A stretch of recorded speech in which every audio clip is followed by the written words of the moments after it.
The Endless Golf Podcast, brought to you by Toyota. And welcome into another edition of the Endless Golf Podcast presented by Toyota. Joining me today is PGA professional, head golf professional at Ocean City Golf Club, Buddy Sass. Buddy, it's great to have you back on the podcast. My pleasure, Bobby. We're going to talk a little bit about etiquette today, buddy, on the golf course, a thing that we all should be conscious of when we play the game of golf. And, you know, one of the big things about etiquette, buddy, I think we can all say this, it's kind of hard to understand. And when you start playing the game, you know, what is right and what is wrong on the golf course. Yeah, it is, Bobby. It's tough to know what to do in all situations. And then some people like things a little different than other players. So it is kind of a vague idea in some respects. And there's so many different situations in golf. You know, you play for a long time before you kind of encounter everything that could happen out there.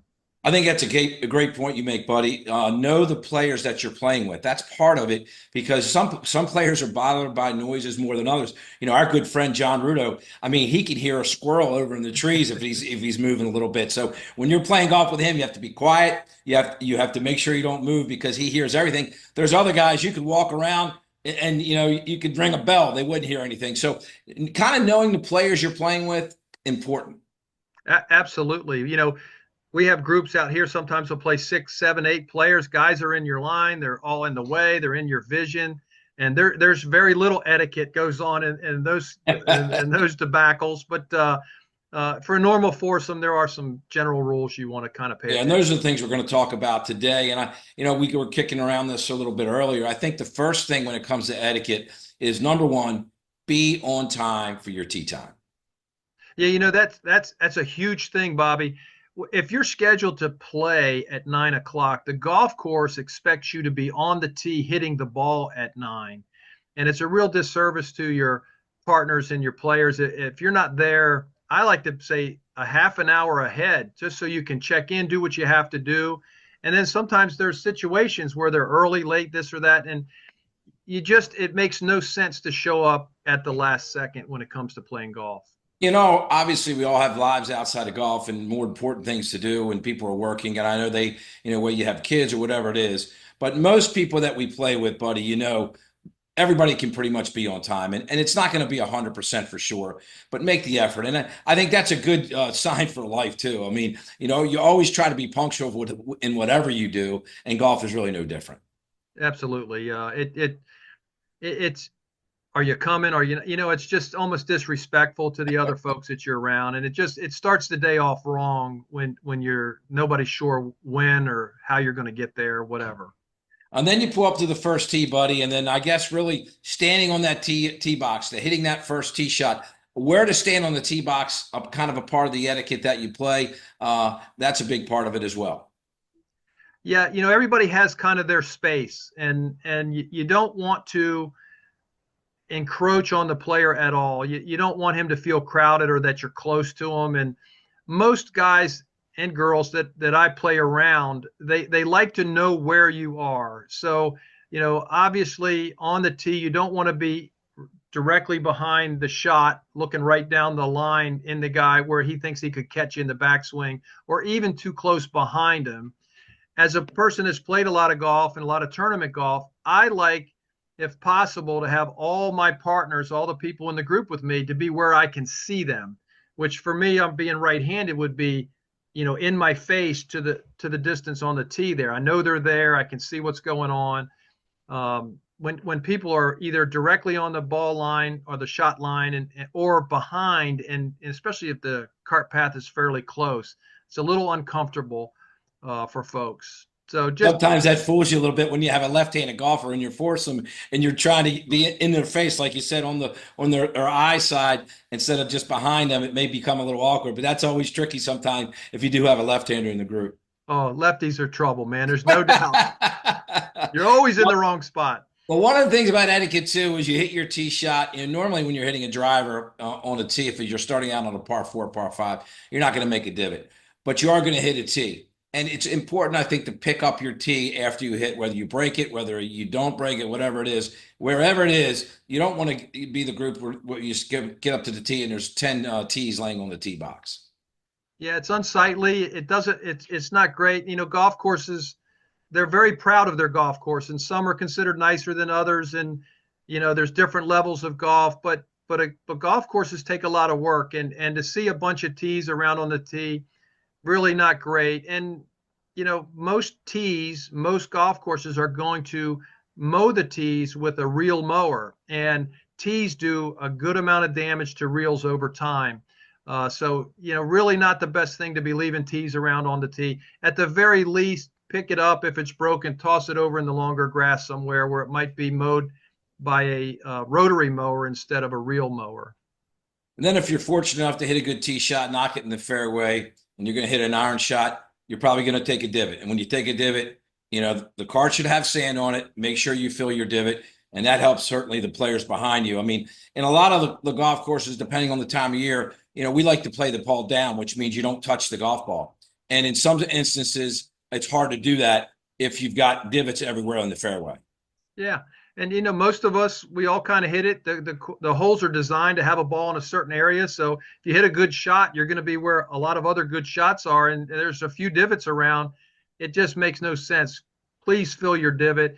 If you're walking and don't have the sand with you, and you make any kind of a divot that holds together, go pick it up and stick it back in. It's really going to help the folks behind you and the maintenance guys. Yes, and it's never a bad idea to fill somebody else's divots, like ball marks. If you're lucky enough to hit that iron shot on the green, and then you make a ball mark, fix your ball mark, and then fix a couple other ball marks as well.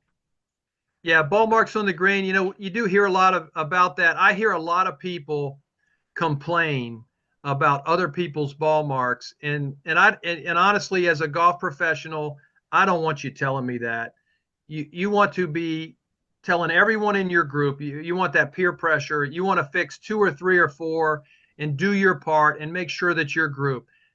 We can't be out there policing everybody, but everyone should be policing themselves. And that's one of those. I guess it's a little bit of an itch of mine.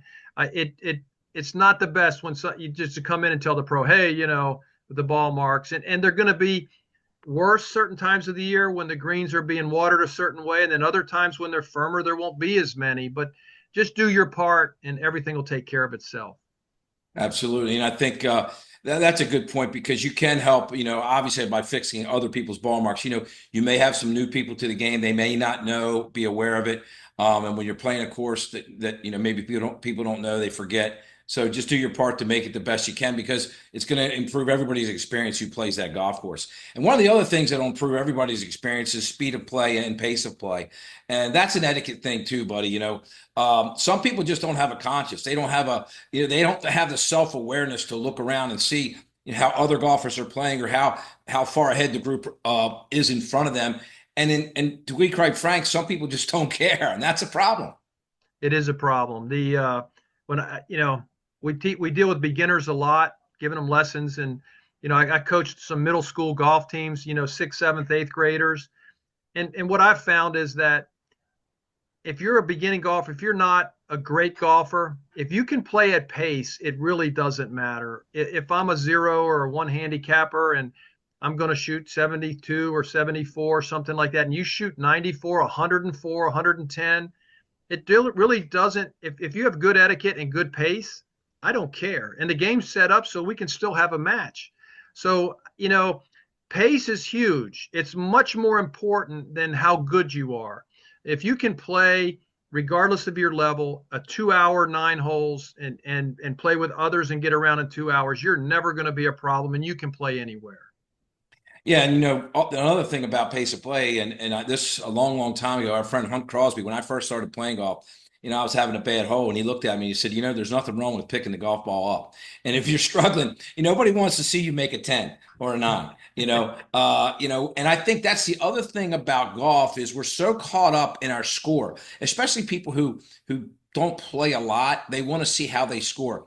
And it's really difficult. That's the most difficult way to play the game of golf. I've always said, if you look at golf as 18 different games, I think you'll enjoy it a lot better. Maybe the first game you fail, maybe the second game you make a birdie and now you're happy. But if you look at it that way, as opposed to, I shot a 94 or whatever, I think you're going to be a lot happier, particularly when you start out playing the game.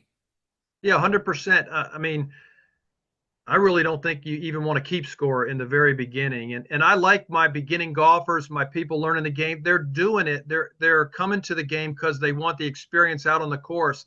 So, after just a couple lessons, I want them to start to get that experience. And, don't keep score, keep pace, and you're not going to bother anybody. If you're playing a little bit of golf or, you don't play great, never, in my opinion, never more than double par. Never more than that. Put it in your pocket, move forward, play quickly, and you'll never bother anybody else, and you'll enjoy this great game. Absolutely.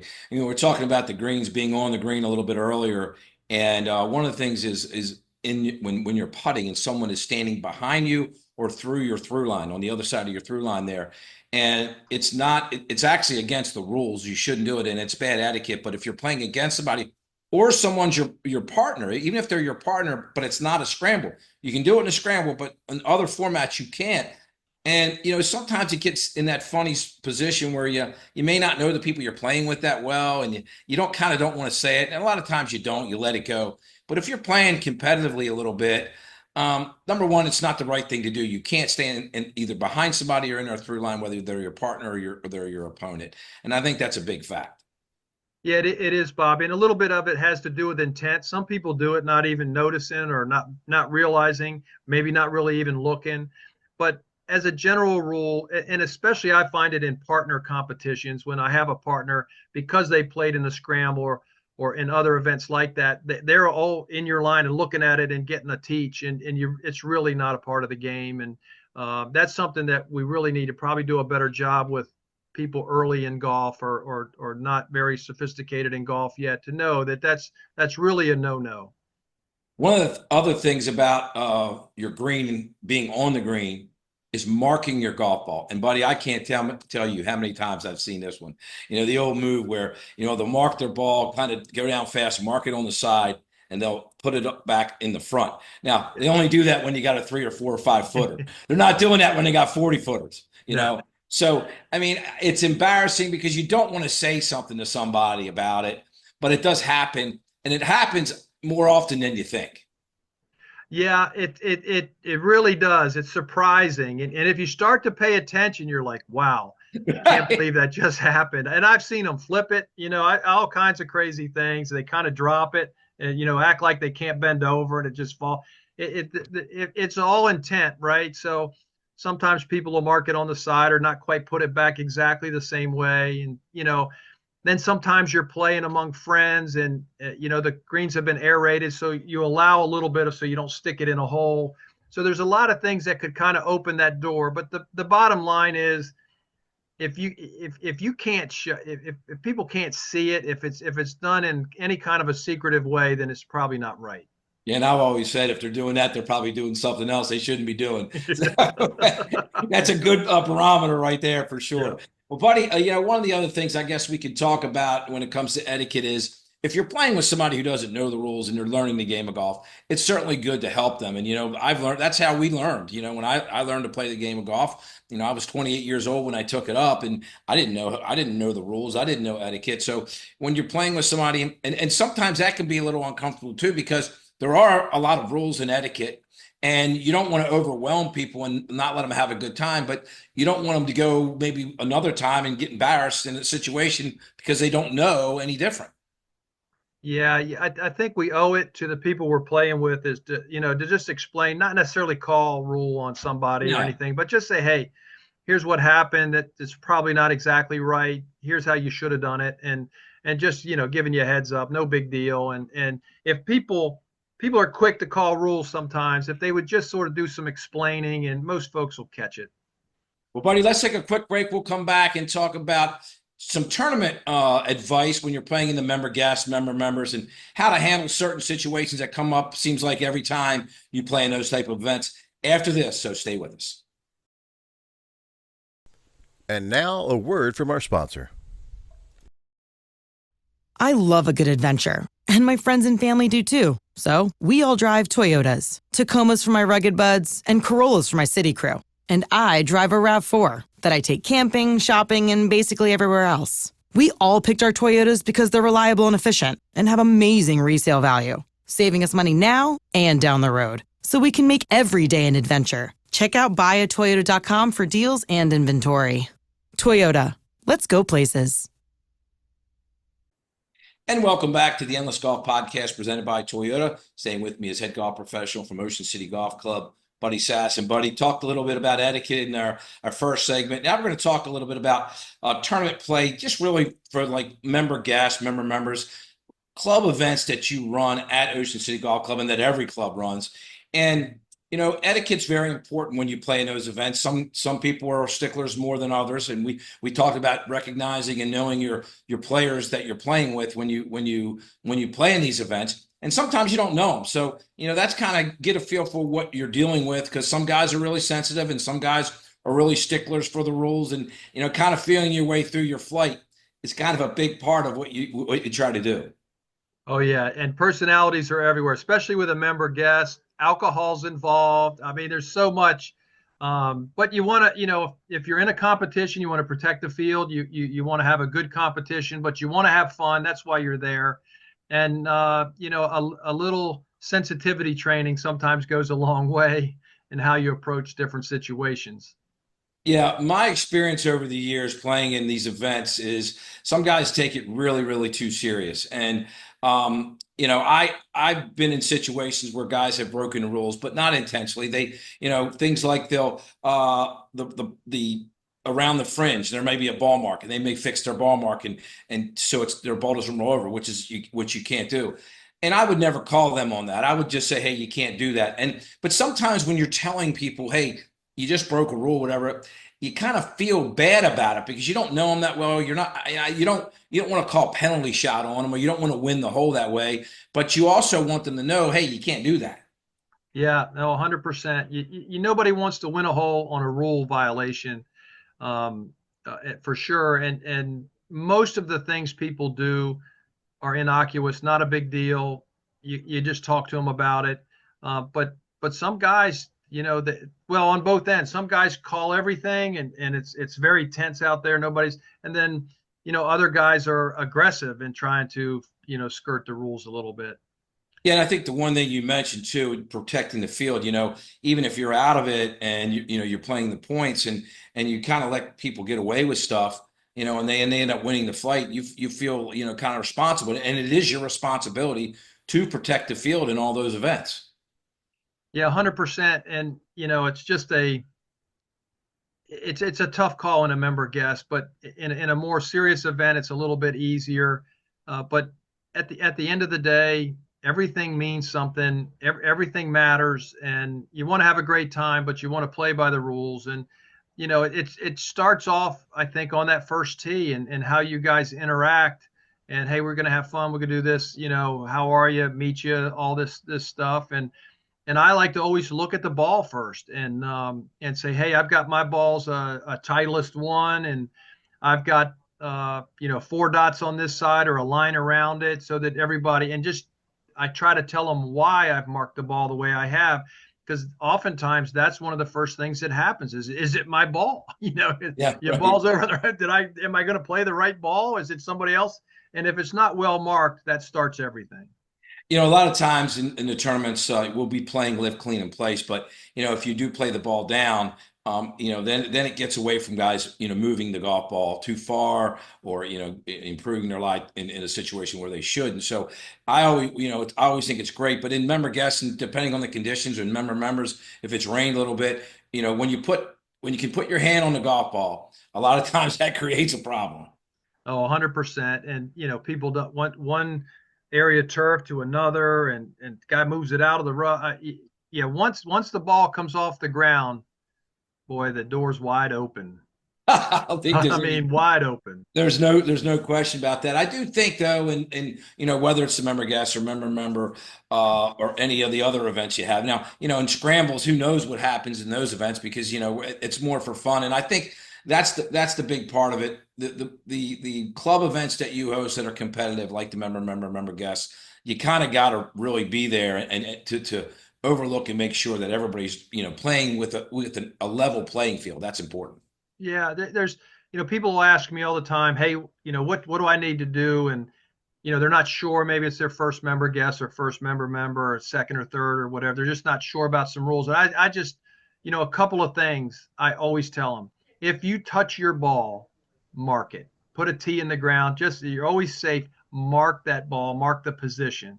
Start with that, and then don't do anything unless somebody's there to watch it. If whether you take a drop, when you do something and it's in the dark, so to speak, or if nobody's there to watch what you're doing, you're going to be accused. You're going to maybe do something wrong, and it's an easy fix. You can play two balls. It upsets me whenever there's an argument, right? Some two guys come in and they're ready to kill each other, and I know they're like best long-term buddies, and they've known each other for 20, 30 years, and all we had to do is play two balls, and we would have avoided all of this. I mean, that's such great advice, buddy, because number one, ask your opponent, and number two, if there's a question, there's no need to argue, just play two balls and then get the correct ruling. Because one of the other things about this, and that's the guys who I've seen that are a little over the top with the rules, and the stories that I've heard over the years is, I'm not a golf professional, and everybody out there is an amateur. We're just out there having fun, and it's hard to know all the rules of golf. And not everybody, a lot of guys think they know the rules of golf, but they really don't. So when there is some confusion out there, play two balls, come in, ask the PGA professional, and then let them make the decision, and we go on from there.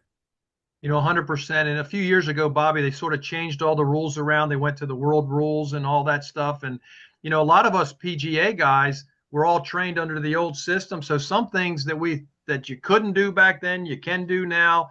The rules have changed a bit, but now you have Google and you have your phone. And so there's a lot better ways to get information as well. So things have changed. So some rules that you always thought were appropriate maybe aren't, but then you've now got an easier way to research it. And it's just safe to play a couple balls, two balls, look it up, and we'll all figure it out. Buddy, the most important information is in that Gin app. And when you post those scores, that's what is the most important thing. And, unfortunately, that's where it gets a little bit in the gray area because, people sometimes they understand the handicap system. Sometimes they don't.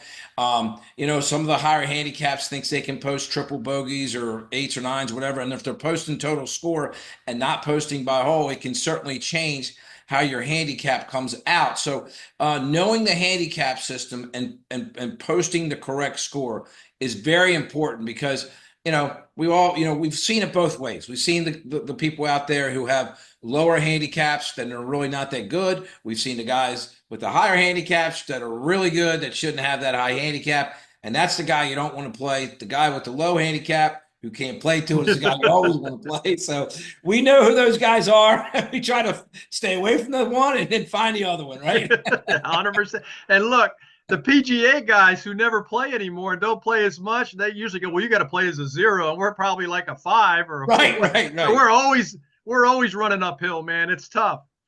It's funny. I always thought that about you guys with the PGA guys because you're a really good player, and but you don't play that. You've never played a lot of golf. I mean, you work a lot, and that goes for a lot of your PGA partners. And but you know what? In your group, you're not all equal. Every time you tee it up, you have to play. You play even with everybody. But there's certainly guys that are a lot better than other guys in your business. Oh, no question about it. Some guys are real sticks, and a 0. If pro guys are playing, some are +3s and some are 3. I mean, it's 6, 7, some maybe 8 shots sometimes. Yeah. But we all go out there and struggle through it, and hopefully we're playing us two against you two, and we can zing-zang it a little bit and come out okay. But there are some really good zeros and maybe some not so good zeros. And some of these younger guys, they know, they don't know yet, but age is undefeated, and they don't want to give up many strokes either. They just want to play. They want to play you even, right? Funny how that works. All the young guys want to play even. That's always the case. No strokes. So, well, I can tell you, at Ocean City Golf Club, you do a great job running all your events, and not only with the club events, but you do a number of outside events as well. I know you've gotten away from that a little bit over the years because the golf has been so busy at the club and with the anniversary members, but events are a big part of what you do. That's for sure.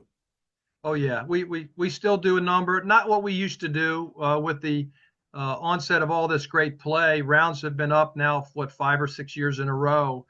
So there's a lot more just regular daily play, but we'll still play, 30, 40, maybe 50 shotgun events one way or another every year. So tournament golf is still, and charity and fun, group golf is still alive and well, just not as big a part of the pie as it used to be when we were looking for golfers, quite frankly.